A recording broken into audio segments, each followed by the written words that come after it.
Just another routine mission. Why do they always say that before a mission? Of course it's routine. You haven't done anything yet. It's everything that happens along the way. The choices you make, the paths you choose, that turn the routine into anything but. Of course, that's how it started. A routine mission, answering a distress call. And look where that got me. We were testing out the Normandy, Captain Anderson's new ship, when the distress call came in. An Alliance patrol on Eden Prime had been attacked. They'd seen something they couldn't explain. And whatever it was massive. I hit the ground with my lieutenant, Caden Olenko. A good kid, loyal, by the book, with a talent for biotics. We came across the lone survivor of the patrol, Gunnery Chief Ashley Williams. A soldier to the core. Tough, disciplined, ready to take on whatever came her way. Ashley joined up with us and took us to the spot where she lost her squad. That's when we saw it. The ship. Like nothing I'd ever seen. It was massive, scorching the colony and everything around it as it blasted away. We followed the path of destruction to an artifact, a beacon left by a long-dead race called the Protheans. The colony had dug it up, and whoever attacked them had tried to take it. Chief Williams made the mistake of getting too close. It hit her with some type of energy. I grabbed her and threw her out of the way. That's when it hit me. Hard. Every muscle in my body went rigid. I couldn't move, could barely breathe. Everything went black. And then I saw something. A vision. Dream. A nightmare. By the time I woke up, we were halfway to the Citadel on our way to meet the Council. I was expected to explain what I'd seen. Anderson came along. So did Adina, our political representative on the Citadel.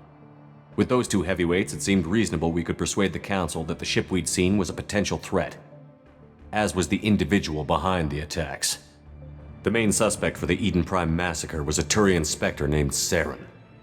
He'd been seen by one of the survivors from the colony at Eden Prime, and there was some evidence to suggest that the ship was connected to Saren. But even Adina's pointed accusations weren't enough to convince the Council. They just couldn't believe one of their chosen elite Spectres could be guilty of something like that. They needed proof, which meant I needed proof. Fortunately, I wasn't alone in my search. Garrus, another Turian, wanted to help. A top agent for Citadel Security. Despite orders from his superiors that he shouldn't get involved, he told me he was suspicious of Saren, and he had some useful leads. More importantly, he was willing to share them. That led me to Rex, the biggest, nastiest-looking Krogan bounty hunter I'd ever seen. He turned out to be more than just a brute. It was his intel that led to a fugitive with incriminating evidence on Saren. The fugitive turned out to be an energetic little Quarian named Tally. A tech expert with a knack for hacking, she'd procured some information on Saren. Evidence that proved Saren was dirty. Tally's evidence proved that Saren was responsible for the massacre on Eden Prime, and that the immense warship we'd spotted was in fact Saren's flagship. But it went much further. Saren was trying to find a way to bring back a race of sentient machines from dark space. Machines allegedly responsible for cleansing the galaxy of all organic life. These Reapers were blamed for wiping out all life 50,000 years ago, including the Protheans, then disappearing back through the mass relays to dark space, leaving no trace they'd ever been. That explained why Saren was after the beacon, and it made some sense out of my visions. But not much else. We couldn't convince the Council that the Reapers were a threat, but they agreed Saren had to be stopped. They stripped him of his Spectre status and gave me the honor of becoming the first human Spectre. My first task? Bring down Saren. Anderson decided to stay behind, giving up his ship, the Normandy. He told me I would need it more than he would. He also pointed me in a direction.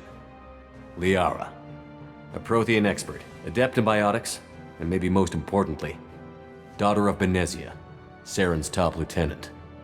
And like most Asari, as beautiful as she is intelligent, and born with a unique ability to meld with other species. Liara was able to help me decipher some of the vision the beacon had given me. Nothing concrete, but it gave me some clues. And a new appreciation for the Asari. Her technique for accessing my vision was unexpected, but not at all unpleasant. Ashley was a little concerned about the connection I shared with Liara. As commander, I knew either relationship had the potential to interfere with the mission. I decided discretion was the better part of valor, and kept my focus on our goal, finding Saren. Thanks to Liara's help, we had our next lead, Benezia. Saren had taken her to Novaria, where he'd enslaved a dangerous race of insect-like creatures, the Rachni. He ordered Benezia to use the same technique Liara had used on me to extract information from the Rachni Queen. The Queen's drones were everywhere, and they weren't happy. We had to fight through hundreds of them to get to Benezia. By the time we arrived, Saren was gone, with the information.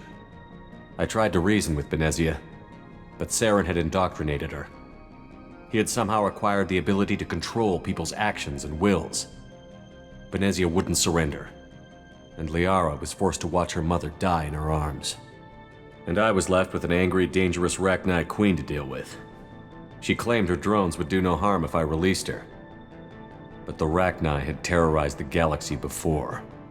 I couldn't do it. I wouldn't doom an entire species for past sins. And the Queen was true to her word. She left and took her army of drones with her. With Saren's top lieutenant dead, he was quickly running out of time and places to hide. I tracked him down at his base on Vermeer, but we soon learned it was more than a base of operations. It was a breeding ground. Saren was breeding an army of Krogan.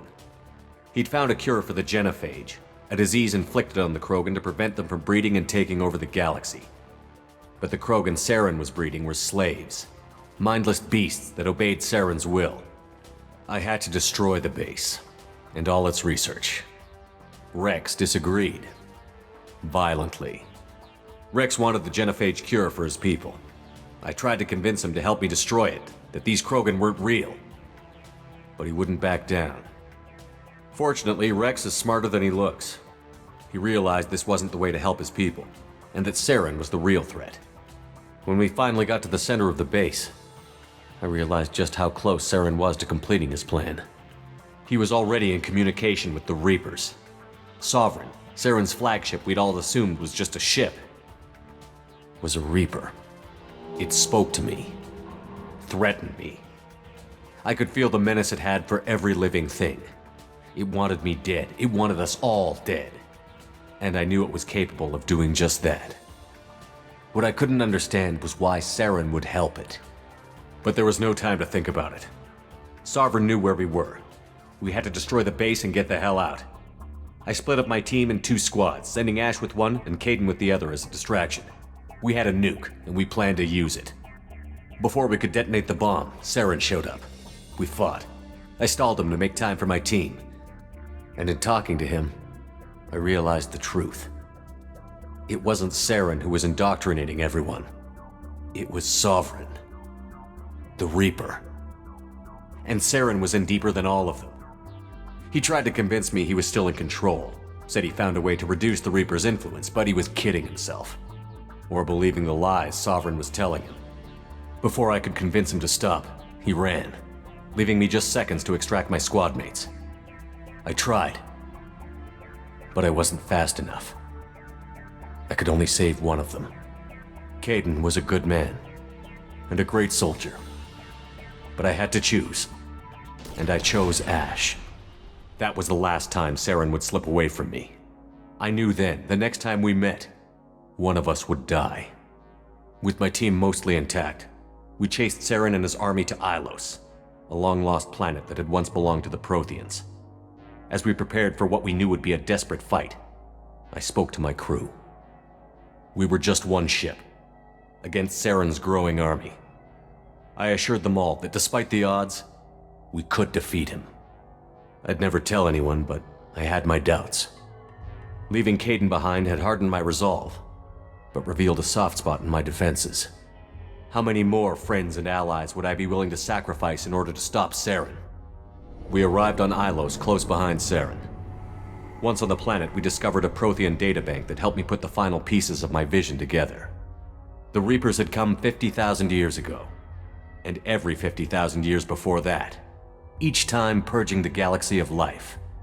The Protheans had fought and died, like every species before them. But a few survived long enough to leave a parting gift. The Protheans had discovered that the Citadel was the key to controlling the mass relays. By sabotaging the Citadel, they found a way to close the relays to dark space, slowing the Reapers' return, giving us the time we needed to find a solution to stop the Reapers once and for all. Saren knew this. He was leading his army to take control of the Citadel and re-establish the relays to dark space, bringing the waiting Reapers here to destroy us all. We followed him to the Citadel. It was intact, but heavily damaged. He had caught the Council fleets by surprise, and they were only now regrouping. And with Sovereign as his flagship, there was little hope the fleets could counterattack with enough strength to take back the Citadel. But Saren was done running, and I was done chasing him. As the Alliance and Citadel fleets battled Saren's army outside, I cornered the Turian bastard in the Citadel tower and confronted him. He died believing that the Reapers would save him. As I fought to regain control of the Citadel, the Council's flagship, the Destiny Ascension, fell under attack. Despite Saren's death, Sovereign and Saren's army continued to fight. The Council was aboard the Destiny Ascension, and they were requesting assistance. But I knew in order to help them, I would have to put our Human Alliance fleet in jeopardy. The Council could be replaced. The fleets were needed here and now if we were going to defeat Sovereign. Even with the Citadel back in my control, Saren defeated, and the Normandy leading the combined galactic fleet, the battle against Sovereign, a single Reaper, was relentless. It took the combined fleets of humanity and the other races, but in the end, Sovereign fell. But the costs were immense. While humanity's efforts in the war earned us our first seat on the Council, it was a hollow victory. The Reapers were still out there. I knew the fight was far from over, but as the one who'd led the fight against Saren, I was given new responsibilities. The choice of humanity's first counselor was left for me to decide. On the one hand, Udina, the lifetime politician. Ruthless and ambitious, he would easily navigate the political landmines that would soon be put in front of him. The other choice, Captain Anderson, the career soldier. Tough but fair, but a friend, and someone I could trust. Both great leaders in their own right. Anderson didn't want the job, which was a sure sign he'd be perfect for it. No ambition to get in the way. The war was over. The threat had passed. In time, the Council would rebuild itself. The Citadel could be repaired. Even the pain of lost friends would fade. But none of that mattered if the Reapers were still out there. And if they were all as powerful as Sovereign, we had to find a way to stop them. I had to find a way. I gathered my crew, took my ship, and went in search of answers.